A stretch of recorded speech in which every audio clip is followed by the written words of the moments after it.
वेतन से आय, income from salary. Question number 1 देखना ध्यान से आप लोग। Mister X is employed in a company at 15,000 per month. 15,000 रुपये उसको सैलरी मिलता है, ठीक है। वो प्रोविडेंट फंड का मेंबर है, रिकॉग्नाइज प्रोविडेंट फंड का, ठीक है, जिसमें उसको उसके बॉस से 15% उसको सैलरी का 15% उसको मिल जाता है। इसमें पीएफ का पैसा, आरपीएफ का पैसा, रिकॉग्नाइज प्रोविडेंट फंड का। इस वर्ष में प्रोविडेंट फंड में 1 लाख रुपए जमा है, ठीक है। 1 लाख रुपए के जमे पे जो है 12,000 रुपये आपको क्या मिला है, ब्याज मिला है, ठीक है। उसकी सैलरी से आय शीर्षक के अंतर्गत और जितना भी टैक्सेबल अमाउंट है वो निकालना है। तो क्वेश्चन नंबर 1 में आपको ये बोल रहा है कि आरपीएफ में, रिकॉग्नाइज प्रोविडेंट फंड में जो आपका बॉस है, सपोज हम लोग ये मान लेते हैं, हम लोग कौन है, एम्प्लॉय हैं। हम कौन है, एम्प्लॉय।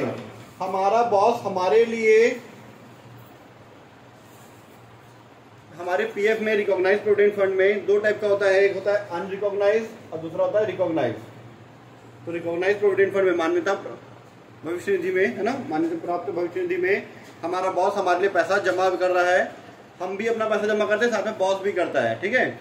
अगर 12% से ज्यादा पैसा डिपॉजिट हो जाता है तो जितना परसेंट ज्यादा हुआ है वो टैक्सेबल होता है। इस क्वेश्चन में कितना परसेंट डिपॉजिट हुआ है, 15%। लिखा क्वेश्चन आप लोग को 15%, ठीक है। तो एम्प्लॉयर्स कंट्रीब्यूशन टू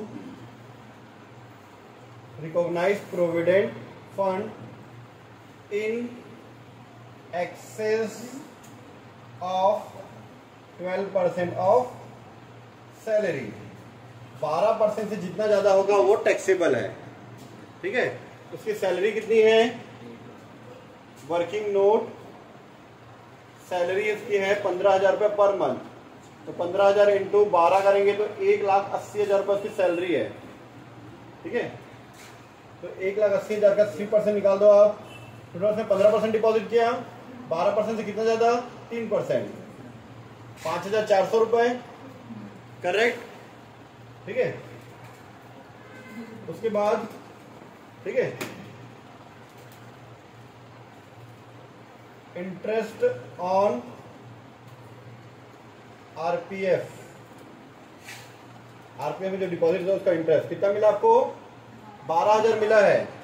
इसमें आपको डिडक्शन मिलता है, जैसे सैलरी में कितना, 12% से ज्यादा आपको, आपका जो बॉस है वो 12% से ज्यादा आपकी सैलरी का 12% से ज्यादा अगर आपको देता है तो जितना ज्यादा देगा वो टैक्सेबल है, ठीक है।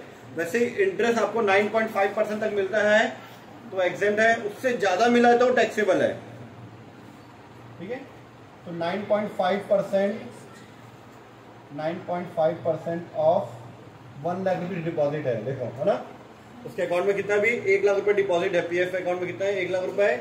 1 लाख का 9.5% 9,500 रुपए उसको डिडक्शन मिलेगा।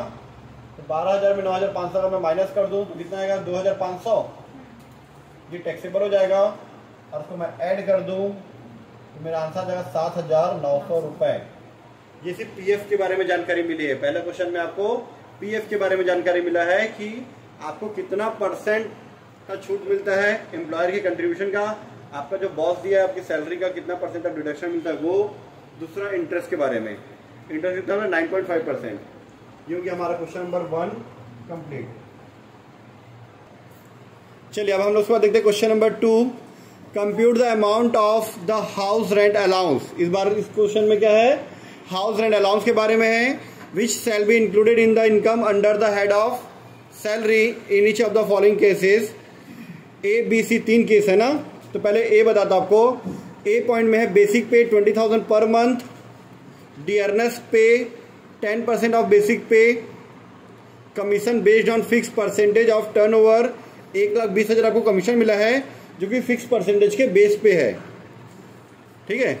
हाउस रेंट अलाउंस मिला आपको 5,000 रुपये पर मंथ और एक्चुअल रेंट आप पे करते हो 4,000 रुपये पर मंथ, ठीक है।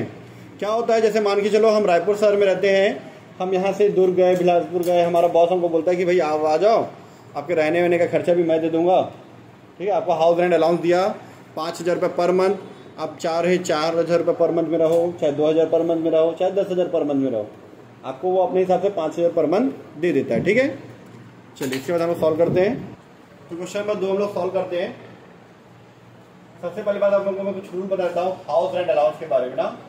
हाउस रेंट अलाउंस, इसका रूल ये है बेटा कि आपको इसमें सैलरी का मतलब, जो सैलरी में सबका मतलब सैलरी का अलग अलग हो जाएगा। अभी हम लोग आरपीएफ के बारे में पढ़ते हैं, उसमें भी सैलरी का मतलब अलग होता है। यहाँ पे सैलरी का मतलब सब बहुत सारे केसेस में सैलरी का मतलब अलग अलग निकलेगा। सबका याद रखना पड़ेगा कि कौन से अलाउंस में कितना सैलरी का मतलब क्या है। ठीक है, यहाँ पे सैलरी का मतलब होता है basic salary plus dearness allowance plus commission, ये 3 चीजें।